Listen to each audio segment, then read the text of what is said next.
Hello. So, in this video or the lesson, we are going to make the scene transition. So this will be our game scene. Since this game scenes will include all the gameplay, right? So let's make the another scenes name as the main menu. That main menu will have the play button and quit button. So you can also add other features, right? So let's create the another scene, the empty scene.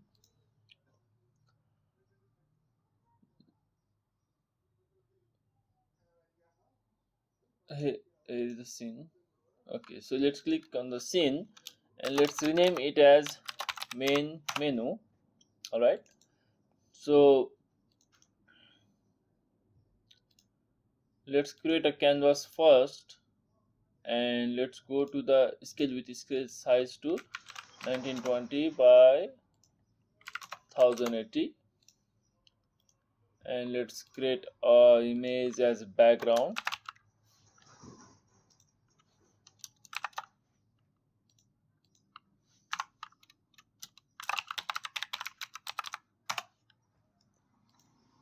So let's expand this. Let's make it dark. And we will have the same thing like a button. All right, so let's create it as the button for one play game play, and let's resize this.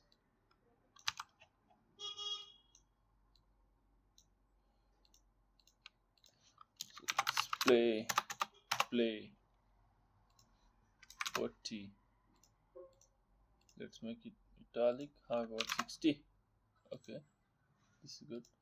So we need another button called play and quit.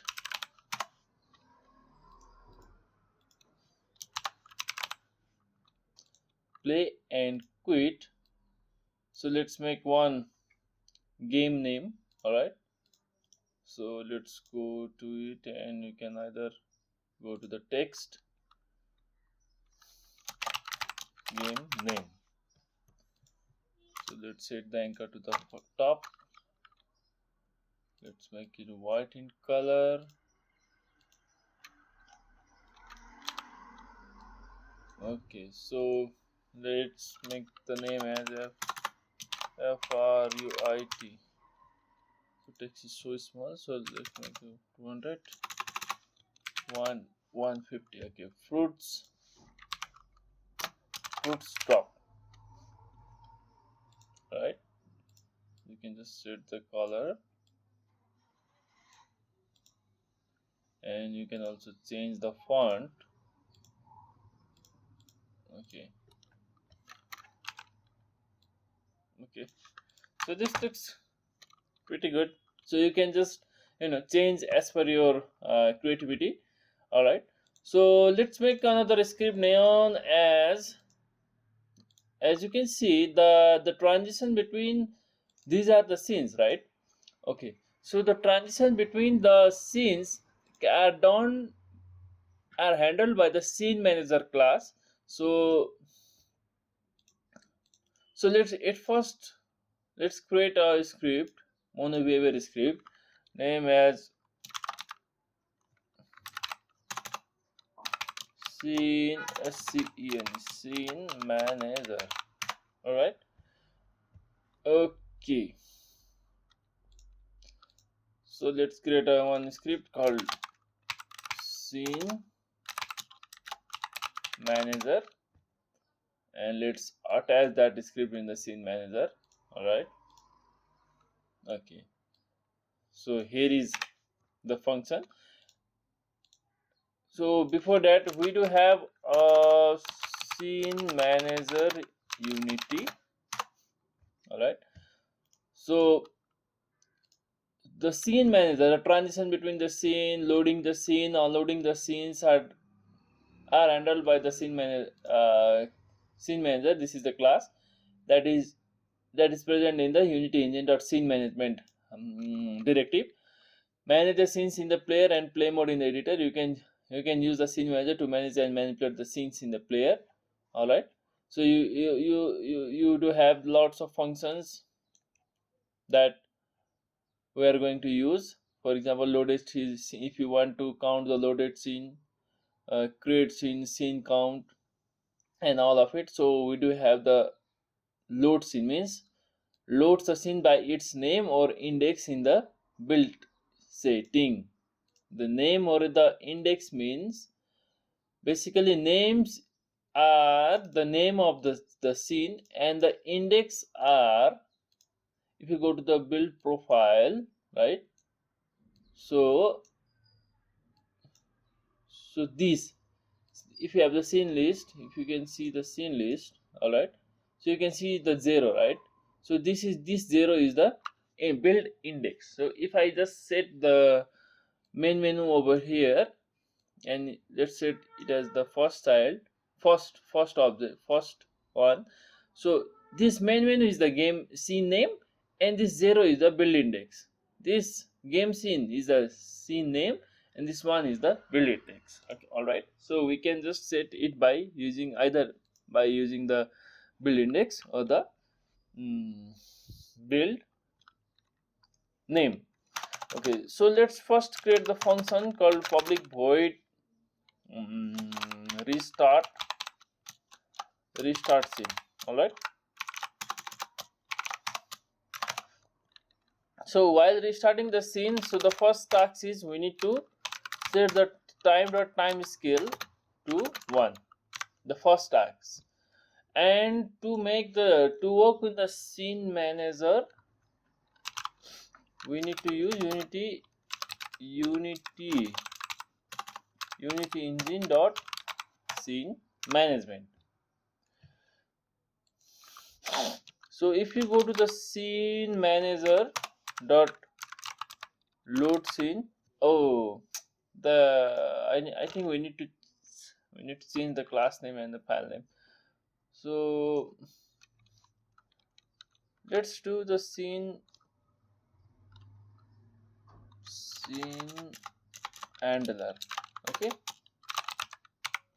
let's create this name as scene handler, because the scene manager and the scene manager contradicts here, like it has the same name, so that's cause the problem. So let's rename the class name and the file name as same, scene handler. All right.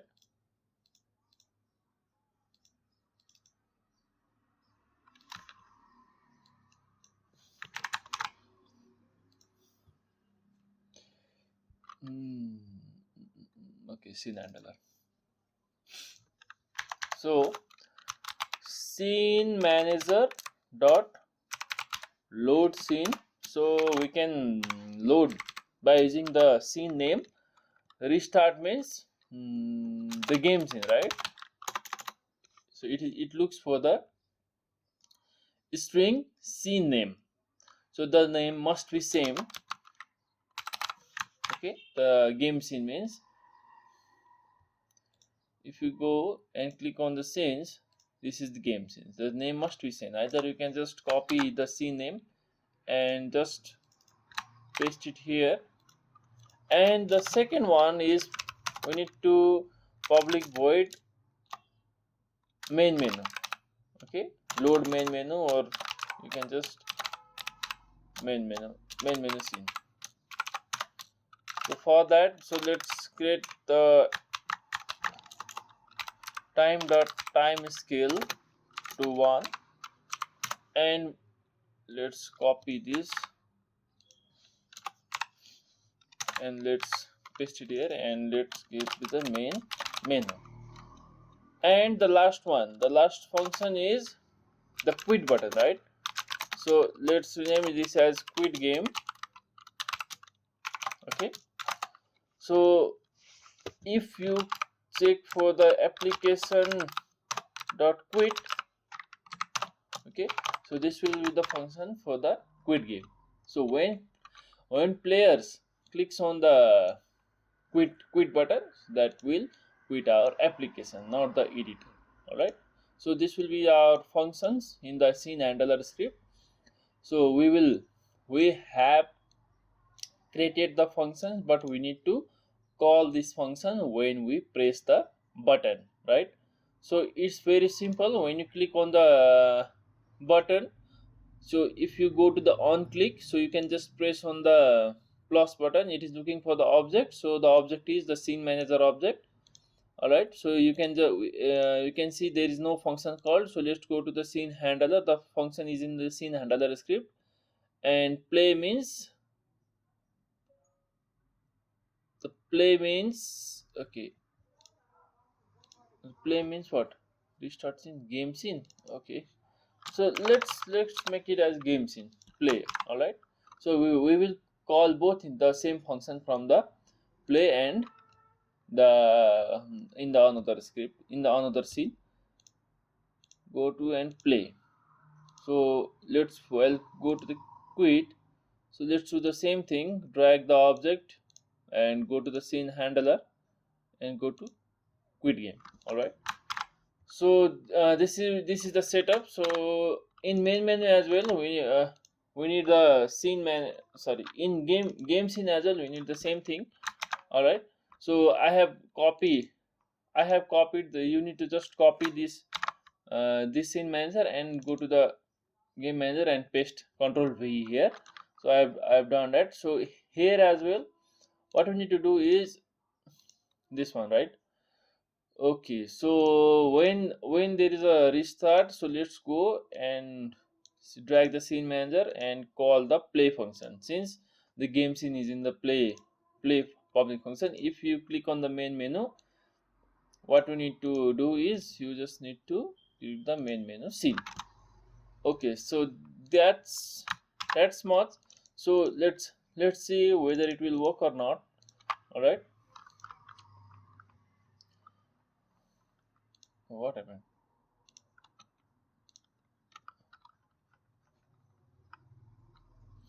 Okay, so if I just play on the play and it transitions to the game scene, right? And it's working fine. So if I just die, and it will restart, and if I click on the restart, so it restarts the game. All right, so if I just die, it will pop up the gamer panel. If I click on the main menu, it will go to the main menu scene. So the quit will only work when we build final build. So it won't work here, but you know it is working. So it is, since it is clicking clickable, so it will be work after you press the build. All right. So, okay, so what we need to do is we need to also destroy this um, uncollected bomb, a grenade. Okay, for that,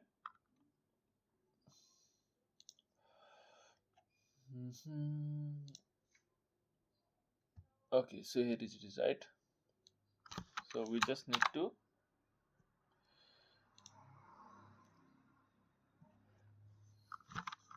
not the triggered one, sorry.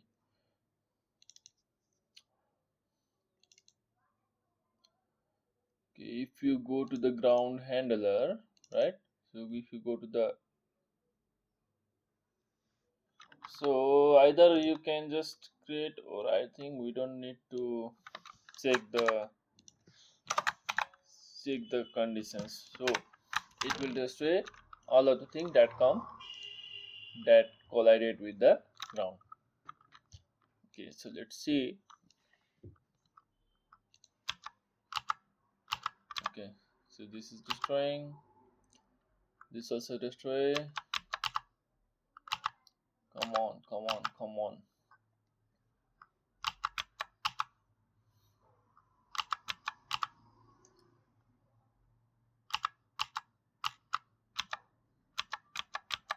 Where is grenade? No grenade.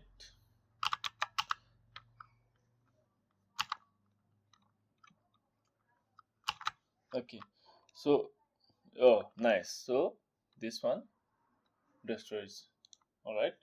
So this much for this lesson. So in the next lesson, we will add the sound effects to our game. All right. So thank you very much. See you in the next video.